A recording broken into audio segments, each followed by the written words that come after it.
Warren. Hi, I'm Dominic Robinson Neal. I'm Zell Folks. And this is Inside the Ropes Boxing Show. All right.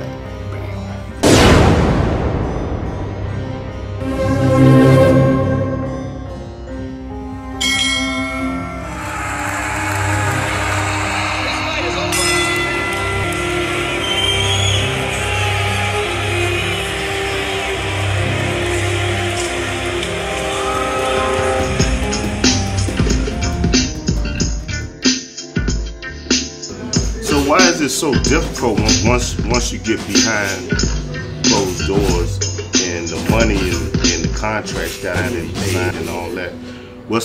Why is it difficult in that moment? Well, sometimes people don't agree on the money. You know, money always do. Well, I know that, you know, because everybody gonna always feel right, like, yo, I need to get this or you get that. But I'm saying, like, what type of other egos? Well, the promoters have egos too.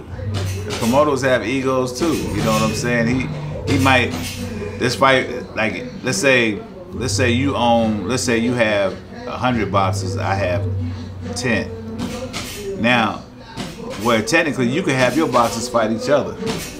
Right. And you don't have to fight me because you say I'm on the other side of the street. Right. You know what I'm saying? So you could just stall me out and just keep all your money in house. Man, you know it.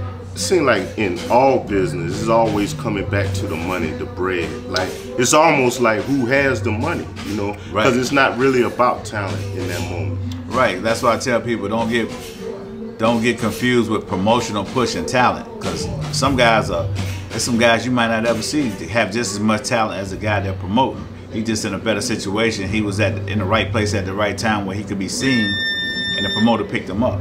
Who's being promoted and pushed that you feel like it's really not the skill set to match? Well, I'm not gonna call nobody's skill set out because they're going by what they were taught. Yeah, but you know what I'm trying to get at, like because it's all about marketing as well.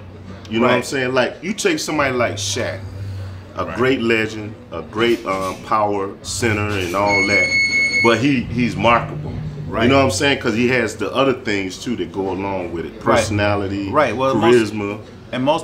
Most promoters, which is smart, they're gonna promote who puts the asses in the seats. So that's entertainment. Right. We're entertainers.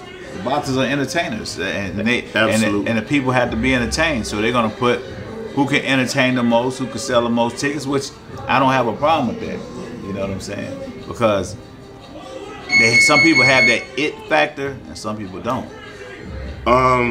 Okay, so what about Errol Spence? He has all those things we were just speaking of, right?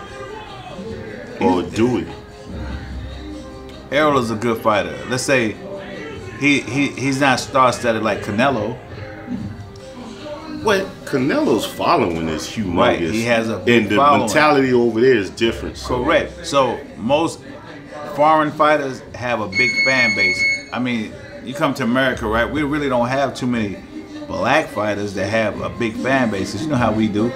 But I would say Gervonta Davis, big fan. Yeah, right. He gonna sell out wherever he fights. Absolutely. Because he's marketable. Because he's exciting. He gonna knock you out. The fans love him. You know what I'm saying? And I've been knowing Tank since he was a little kid, like 8 years old, 9. He had swag since then. You could see it. You could see the star quality in the man. Calvin Ford, a good friend of mine. Yeah. Him and Kenny Ellis groomed him perfect.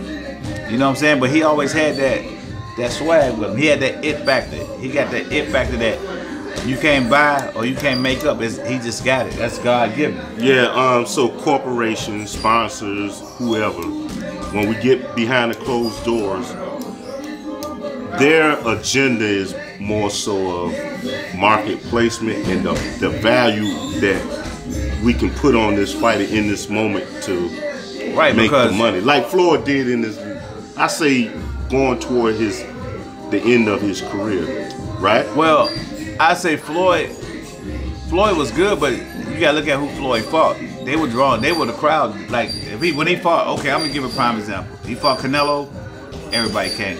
He fought Pacquiao. In the time that he fought him. Right. Then he fought of the year. Right. And he fought McGregor. those are like the highest pay-per-views, right? But he always had a good dance partner, a dance partner that could sell. One thing about Tank really... That's the same machine now. Right. Nah, technically it is. Yes, it is, Dominic. Technically it is, technically it's not. Okay, so I guarantee you... So Al Heyman, correct. Well, yeah, so okay. that's the same machine. It is.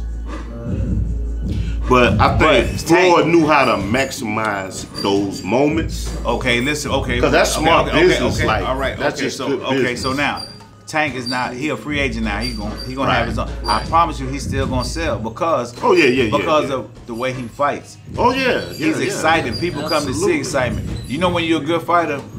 When you can fight and nobody cares who you fight. Right.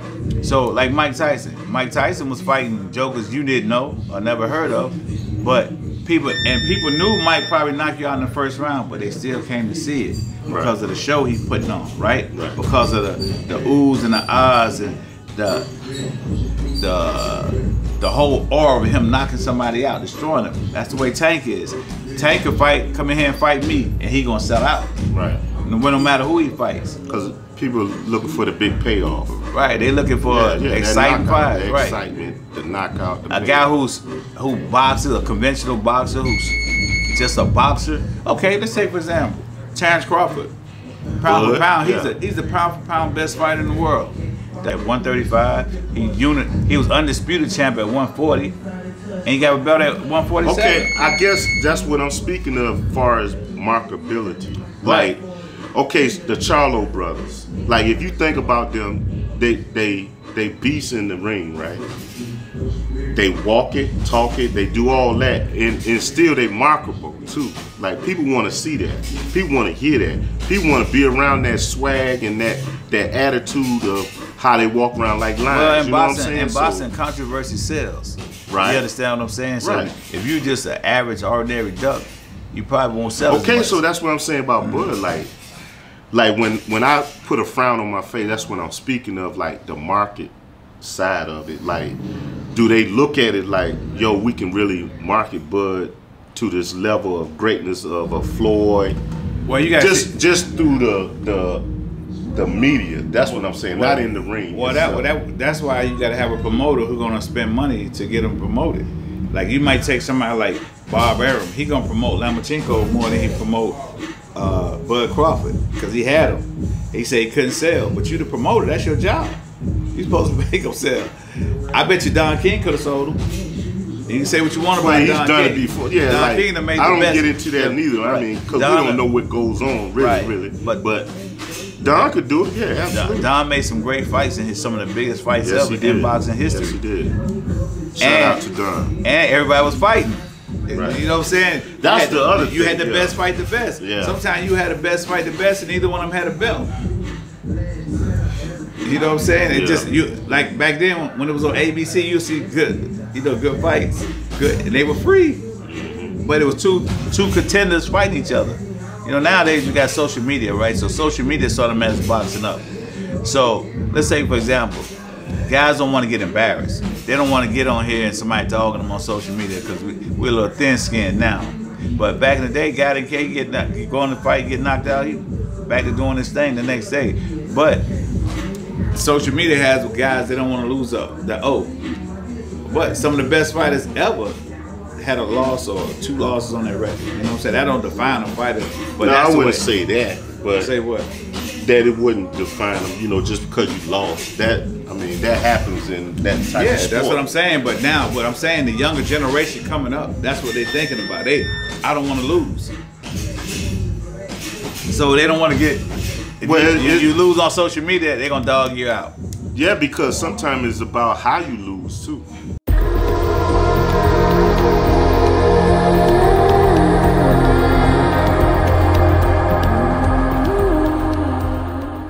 Marketing, I mean, that's what the game is. That's what it looked like to me. But everything is marketing. Well, let's go back to when Floyd had all those fighters in Vegas, right? When he had all those fighters signed to TMT. How many of you know?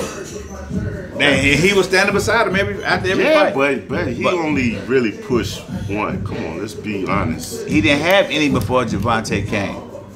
that was marketable. Even with him. Adrian. Broner wasn't with Floyd. Not with him, but he connects with him. Put it that way. They do business together. Or could have. That's what I'm saying. But Broner was undersigned under somebody else, so right. You know what I'm saying? So there's only so much he could do, that's what you he can't get out there and he can't make him marketable. Like you take